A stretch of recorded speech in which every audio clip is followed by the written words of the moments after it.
want to thank the Florida Chamber for hosting the Securing Florida's Future Forum and inviting DOT to be a part of it. When Governor Scott talked earlier, I think you saw what a challenge and what a joy it is to work for a governor like that. He has a very clear vision for the state, equally clear expectations of what his agencies are going to get done. But the good news is not only does he provide the leadership, but he provides the resources that we need to meet the very high expectations that he set. I'm fortunate to lead an agency with a lot of great employees that get the job done and get the job done well. And so we're able to meet the governor's expectations. I do have to tell you, however, despite what the governor said about money bags, the cupboards at DOT are basically bare. And so you probably want to think about doubling or tripling that budget if you really want to make a difference in transportation in this state.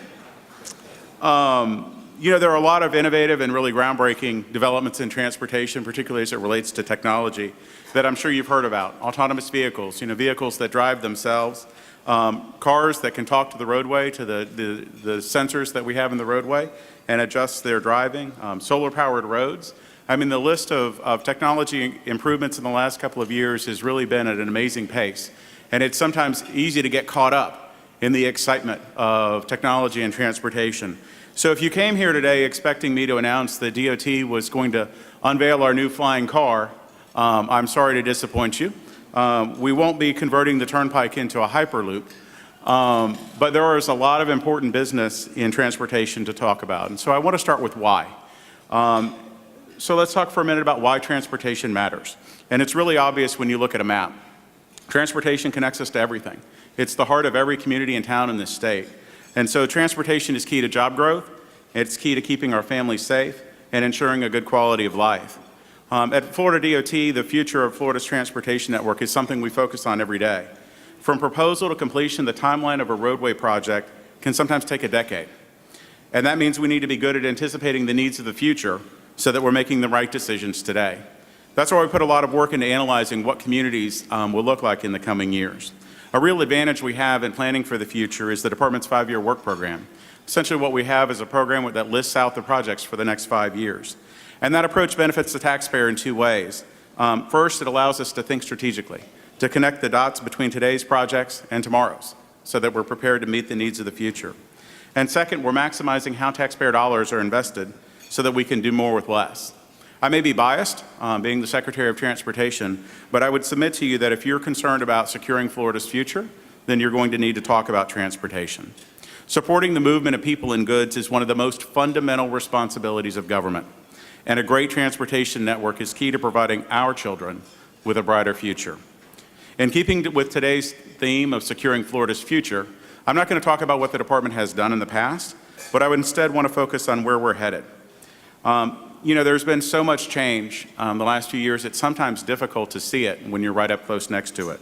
So I have a few questions that will illustrate the changes that we've seen in the last couple years. Don't worry, there are no wrong answers, and audience participation is not really required. But as you drove here to this conference, or you drove to the airport to get to this conference, how many of you used a paper atlas or a paper map to navigate? How many of you own or drive an electric or hybrid car like a Tesla? And how many of your friends do? How many of you are going to as many brick and mortar stores as you did a couple of years ago? And so as you think about your answers to those questions, what I would submit to you is that even 5 years ago, those answers would have been dramatically different. And you're not alone.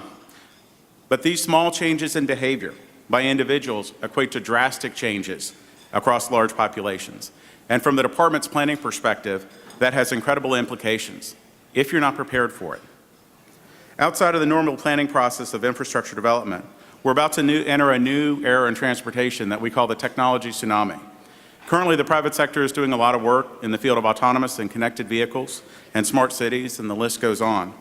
A few years ago, the question in these fields was not if, but when the technologies would be regularly used on America's roadways. Elon Musk, the Silicon Valley billionaire who owns Tesla, said last month, autonomy is going to come a hell of a lot quicker than anyone thinks it will. Businesses are obviously putting their money where their mouth is and making a down payment on the future of transportation. GM is investing $500 million to develop self-driving cars, and Ford announced recently that they'll be producing autonomous vehicles by 2021. What's remarkable about that innovation, and it won't come as a surprise to anyone in this room or anyone that understands the chamber, is that the private sector is leading all of this. And that technology tsunami is right around the corner. But however it manifests itself, it's incumbent upon the department to accommodate both the needs of the present and the future. To reap the benefits of future technologies, at DOT we're focused on creating a culture of innovation and efficiency. Our goal is not only to capitalize on the practices of the private sector, but weave their principles of innovation and efficiency into the fabric of everything that we do. By creating this culture, we'll not only be able to build more infrastructure at a better value to taxpayers, but we'll be ready for whatever the future has in store for us. Within DOT, there are two primary points of focus where we're looking to implement innovations into our business model: engineering and operations. As you've gone across this state and crisscrossed different communities, you probably run into unique travel configurations that are a little bit different than our normal interchange or our normal intersection. And it's not a coincidence. We're beginning to implement innovative engineering strategies to increase both safety and the movement of cars. One of the biggest examples of this, and you may have heard about it, is over in Sarasota with the diverging diamond interchange. And it's intended to improve traffic flow, increase capacity and safety while utilizing fewer red lights. We're also constructing a first-of-its-kind continuous flow interchange in Lee County. Many of us have been stuck at a light waiting for the left turn signal. And the beauty of the continuous flow intersection is that it separates that left turn from the intersection and allows the left turn to occur continuously while traffic is flowing. And where projects make sense, we're also building roundabouts, which increases traffic flow and reduces crashes. As some of you who live in Tallahassee know, we just had a hurricane which knocked out the power in the city. The department, to keep the traffic signals running, went and hooked generators up to all the traffic signals. We don't have to do that at roundabouts. On that note, one of the most surprising things that our crews found on the generators that were powering the traffic signals is the ingenuity of the residents of Tallahassee who would run an extension cord all the way to it. As you might imagine, our crews were kind of concerned about what to do about it, and I said, just unplug it, but make sure you go back in a half an hour because they'll have plugged it back in by then. But in the area of operations, we're looking at incorporating innovative tools and practices that are used successfully in the private sector. We're also beginning to reevaluate practices that have been institutionalized over time. For example, we know that the future will require increased connectivity and more data storage solutions. So we're looking at how the department manages its IT infrastructure. A decade ago, technology was primarily used by the department for planning and engineering. Today, fiber optic cables and databases are becoming as important to the construction process as rebar and concrete. We're entering a new era where different systems with separate functions will soon be able to communicate with each other to improve traffic flow in areas where we're limited with the right-of-way that we have. So these aren't prospective technologies, they're here and present in our everyday life. There are all sorts of apps that you can use on your phone to adjust a thermostat, turn on a car, set a security system, and utilize a video camera. A few years ago, those technologies couldn't communicate with each other. And by realigning those systems, today's users have the access to real-time data and can make immediate changes in either their behavior or the systems that they're using. Now take the capabilities of that technology and apply its potential to a $10 billion organization responsible for transportation in the third largest state in the country. With these innovations, we'll have the opportunity to create better organizational symmetry, standardized services, which allows us to reduce travel-related costs for families and businesses across the state and better manage our transportation resources. We'll be able to program a traffic network from one centralized location instead of sending 3 crews out to 12 different locations to sync the varying systems. We aren't looking at innovative technologies because it's fun or flashy or because it's the newest gadget. We're doing it because there are opportunities to cut costs and improve services. We understand that this is the future, and we can either capitalize, adapt, or get overtaken by the pace of technological change. You know, now is an incredible time to be at Florida DOT. I always tell the men and women in our organization that we can't take the resources that the governor and the legislature have provided us and entrusted us with for granted. As any good business leader knows, economies are cyclical, and we must be prepared for times good and bad. It's my hope that DOT will be able to function at a more efficient level and incorporate more innovations that will allow us, even with a substantial economic downturn, to keep turning dirt.